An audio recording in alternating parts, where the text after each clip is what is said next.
नमस्कार साथीहरु, तपाईहरु सबैजनालाई UvAdvice च्यानलमा स्वागत छ। के तपाईलाई एउटा नयाँ गुप्त कुरा थाहा छ? यदि 2021 मा चाहिँ तपाईले विदेशमा बसेर नेपालमा आफ्नो श्रीमतीलाई चाहिँ फोन कल नगरिकन पत्ता लगाउन सक्नुहुन्छ कि तपाईको श्रीमतीले फोन कलमा अरु कसैसँग कुराकानी गर्दैछ कि छैन भन्ने कुरा यो मेरो ग्यारेन्टी रहेको छ। त्यसै कारणले गर्दा आजको यो भिडियोलाई एकदमै ध्यान दिएर अन्तिमसम्म हेर्नु होला, किनकि साथीहरु आजको यो भिडियोमा मैले तपाईहरुलाई बताउने छु यो 2021 मा हिजो साँझ मात्रै आएको दुईवटा यस्तो सोच्नै नसक्ने खालको नयाँ गुप्त ट्रिकको बारेमा र सँगसँगै दोस्रो नम्बरको नयाँ गुप्त ट्रिक चाहिँ गर्लफ्रेन्ड हुनेहरुको लागि एकदमै महत्त्वपूर्ण रहेको छ भन्नाले यदि तपाईले भर्खरै आफ्नो मोबाइलमा चाहिँ यो गुप्त ट्रिकलाई प्रयोग गर्नुभयो भने त्यो अवस्थामा चाहिँ अब चाहिँ तपाईले आफ्नो श्रीमती वा गर्लफ्रेन्डले चाहिँ अरु कसैसँग फोन कलमा कुरा गर्दैछन् कि छैनन् भन्ने कुरालाई तपाईले चाहिँ आफ्नो श्रीमती वा गर्लफ्रेन्डलाई फोन कल नगरिकन पत्ता लगाउन सक्नुहुन्छ अथवा सुटुक्क थाहा पाउन सक्नुहुन्छ। र त्यस्तै गरेर तपाईले चाहिँ आफ्नो श्रीमती वा गर्लफ्रेन्डलाई फोन कल गर्दाखेरि किन तपाईको श्रीमती वा गर्लफ्रेन्डले चाहिँ तपाईको फोन कललाई रिसिभ गर्दै छैनन् अथवा उठाउँदै छैनन् भन्ने कुरालाई पनि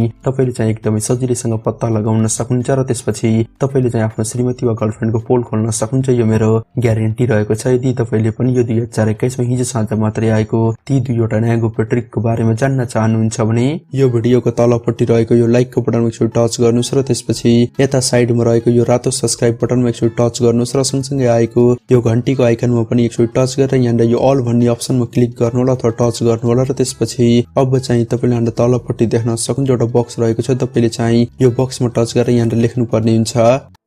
TIPS स्पेस APP र त्यसपछि यो एरोमा एकचोटि टच गर्नुहोस्। ल त सुरु गरौँ। साथीहरु, सबैभन्दा पहिला म चाहिँ तपाईहरुलाई एउटा कुरा भन्न चाहन्छु। यी दुईवटा गुप्त ट्रिक मध्ये पहिलो नम्बरको गुप्त ट्रिक चाहिँ तपाईको हालमा पैसा अथवा ब्यालेन्स नभएको बेला तपाईलाई एकदमै काम लाग्नेछ भन्नाले पहिलो नम्बरको गुप्त ट्रिक द्वारा अब चाहिँ तपाईले आफ्नो श्रीमती वा गर्लफ्रेन्डलाई चाहिँ फोन कल नगरिकन पत्ता लगाउन सक्नुहुन्छ कि तपाईको श्रीमती वा गर्लफ्रेन्डले चाहिँ कसैसँग फोन कलमा कुराकानी गर्दैछन् कि छैनन् भन्ने कुरा र सँगसँगै दोस्रो नम्बरको गुप्त ट्रिकको माध्यमबाट तपाईले चाहिँ आफ्नो श्रीमती वा गर्लफ्रेन्डलाई फोन कल गर्दाखेरि किन उनीहरुले चाहिँ तपाईको फोन कललाई रिसिभ गर्दै छैनन् भन्ने कुरालाई तपाईले एक सेकेन्डमा पत्ता लगाउन सक्नुहुन्छ। त्यसै कारणले गर्दा आजको यो भिडियोलाई एकदमै ध्यान दिएर अन्तिमसम्म हेर्नु होला र त्यसपछि अब चाहिँ तपाईले यहाँ के गर्नुस् भन्दाखेरि तपाईले चाहिँ आफ्नो मोबाइलमा रहेको यो प्ले स्टोरलाई एकचोटि टच गरेर ओपन गर्नुस् र त्यसपछि अब चाहिँ तपाईले आफ्नो मोबाइलमा चाहिँ यो ट्रु कलर एपलाई इन्स्टल गर्नु होला। मैले चाहिँ अलरेडी इन्स्टल गरिसकेको छु, त्यसै कारणले गर्दा म चाहिँ यो एप्लिकेसनलाई डाइरेक्ट ओपन गर्छु र त्यसपछि अब चाहिँ तपाईले यहाँ तलपट्टि देख्न सक्नुहुन्छ एउटा गेट स्टार्टेडको बटन रहेको छ। तपाईले चाहिँ यहाँ एकचोटि टच गर्नुस् र त्यसपछि अब चाहिँ तपाईले यहाँ कन्टिन्यू गरेर यहाँ के गर्नुस् भन्दाखेरि तपाईले चाहिँ यहाँ आफ्नो मोबाइल नम्बर राखेर यो एपमा चाहिँ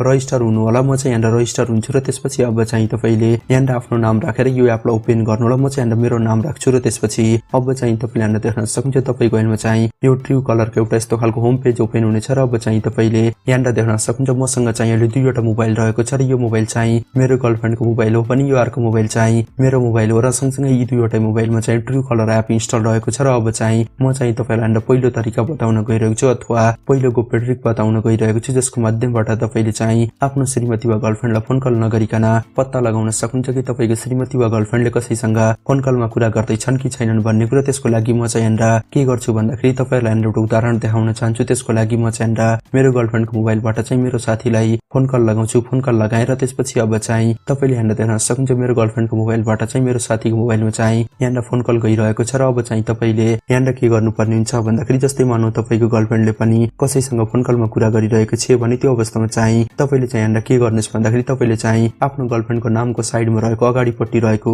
यो लोगोमा चाहिँ एकचोटि टच गर्नु होला। जस्तै म चाहिँ के गर्छु भन्दाखेरि तपाईले यहाँ देख्न सक्नुहुन्छ मैले चाहिँ गर्लफ्रेन्ड भनेर एउटा मोबाइल नम्बर सेभ गरेको छु र त्यसको अगाडिपट्टि रहेको यो जी को आइकनमा एकचोटि टच गर्छु र त्यसपछि अब चाहिँ तपाईले यहाँ देख्न सक्नुहुन्छ तपाईको श्रीमती वा गर्लफ्रेन्डको यहाँ मोबाइल नम्बर र नाम देखाउने छ र सँगसँगै अब चाहिँ तपाईले यहाँ तलपट्टि देख्न सक्नुहुन्छ तपाईको श्रीमतीको नामको तलपट्टि यहाँ अन अ कल लेखेको छ। यसको अर्थ के हो भन्दाखेरि तपाईको श्रीमती वा गर्लफ्रेन्डले चाहिँ कसैसँग फोन कलमा कुरा गरिरहेका छन् भन्ने कुरा यहाँ यो अन अ कल भन्नेले भन्न खोजिरहेको छ भन्नाले जसको पनि मोबाइल नम्बरको तलपट्टि यहाँ अन अ कल लेखेको देखाइरहेको छ भने त्यो अवस्थामा चाहिँ तपाई यहाँ 100% स्योर हुन सक्नुहुन्छ कि त्यो व्यक्तिले चाहिँ अरु कसैसँग फोन कलमा कुरा गरिरहेको छ भन्ने कुरा तपाईले चाहिँ यहाँ बुझ्न सक्नुहुन्छ। अब रहेको छ दोस्रो गुप्त ट्रिक जसको माध्यमबाट तपाईले चाहिँ एकदमै सजिलैसँग पत्ता लगाउन सक्नुहुन्छ कि तपाईको श्रीमती वा गर्लफ्रेन्डले चाहिँ तपाईको फोन कललाई किन रिसिभ गरिरहेका छैनन् भन्ने कुरा भन्नाले जस्तै कहिलेकाहीँ के हुने गर्छ गर्छ भन्दाखेरि तपाईको श्रीमती वा गर्लफ्रेन्ड चाहिँ तपाईसँग रिसाएर तपाईले उनीहरुलाई फोन कल गर्दाखेरि तपाईको श्रीमती वा गर्लफ्रेन्डले चाहिँ तपाईको फोन कललाई रिसिभ गर्दैनन् र त्यसपछि तपाईको जब फोन कललाई रिसिभ गर्छन् तपाईले तिनीहरुलाई सोध्दाखेरि त किन मेरो फोन कललाई रिसिभ नगरेको भनेर सोध्दाखेरि त्यो अवस्थामा चाहिँ तपाईको श्रीमती वा गर्लफ्रेन्डले चाहिँ तपाईलाई चारवटा बहाना बनाउने गर्छन्। जस्तै मेरो मोबाइल साइलेन्टमा रहेको थियो अथवा मैले थाहा नै पाएन र त्यस्तै गरेर मेरो मोबाइलमा कुनै पनि फोन कल आएको छैन भनेर तपाईलाई उल्लु बनाउने गर्छन्। तर अब चाहिँ तपाईले यहाँबाट एकदमै सजिलैसँग पत्ता लगाउन सक्नुहुन्छ कि तपाईको श्रीमती वा गर्लफ्रेन्डले चाहिँ किन तपाईको फोन कललाई उठाइरहेका छैनन् भन्ने कुरा। त्यसको लागि चाहिँ तपाईले यहाँ के गर्नुस् भन्दाखेरि तपाईले आफ्नो मोबाइलबाट चाहिँ आफ्नो श्रीमती वा गर्लफ्रेन्डलाई 1 सेकेन्डको लागि मात्र फोन कल लगाउनु। जस्तै म चाहिँ यहाँ के गर्छु भन्दाखेरि म चाहिँ मेरो गर्लफ्रेन्डलाई 1 सेकेन्डको लागि मात्र यहाँ फोन कल लगाउँछु। फोन कल लगाएर त्यसपछि अब म चाहिँ यहाँ यो तुरुन्त यो फोन कललाई यहाँ कट गर्छु। कट गरे र त्यसपछि अब चाहिँ तपाईले यो होम पेजलाई यहाँ रिफ्रेश गर्नु होला। त्यसको लागि चाहिँ तपाईले यहाँ के गर्नुस् भन्दाखेरि तपाईले आफ्नो मोबाइलको होम स्क्रिनमा चाहिँ आफ्नो औंला राखेर यता माथिबाट तलपट्टि स्क्रोल गर्नुभयो भने त्यो अवस्थामा चाहिँ यहाँ यो होम स्क्रिन चाहिँ रिफ्रेश हुनेछ र सँगसँगै अब चाहिँ तपाईले यहाँ देख्न सक्नुहुन्छ मेरो गर्लफ्रेन्डको नामको यता तलपट्टि यहाँ एउटा साइलेन्टको आइकन देखाइरहेको छ। यसको अर्थ के हो भन्दाखेरि मेरो गर्लफ्रेन्डको मोबाइल चाहिँ अहिले साइलेन्ट रहेको छ। त्यसै कारणले गर्दा मेरो गर्लफ्रेन्डले चाहिँ मेरो फोन कललाई रिसिभ गरेकी छैन भन्ने कुरा मैले यहाँ बुझ्न सक्छु। र त्यस्तै गरेर यदि तपाईको श्रीमती वा गर्लफ्रेन्डको नामको तलपट्टि पनि यहाँ यो साइलेन्टको आइकन देखाइरहेको छ भने त्यो अवस्थामा चाहिँ तपाईले चाहिँ यहाँ एउटा कुरामा 100% स्योर हुन सक्नुहुन्छ कि तपाईको श्रीमती वा गर्लफ्रेन्डको मोबाइल चाहिँ साइलेन्ट भएको कारणले गर्दा तपाईको फोन कल रिसिभ भएको छैन भन्ने कुरा तपाईले चाहिँ यहाँ इजिली बुझ्न सक्नुहुन्छ। साथै यो रहेको थियो तपाईहरुको लागि एकदमै महत्त्वपूर्ण दुईवटा गोप्य सेटिङ जसको बारेमा मैले तपाईहरुलाई डिटेलमा बताइसकेको छु। यदि साथै तपाईहरुलाई आजको यो भिडियो राम्रो लागेको छ भने आजको यो भिडियोलाई लाइक गर्नुस्। साथै फेरि अर्को भेटौँला।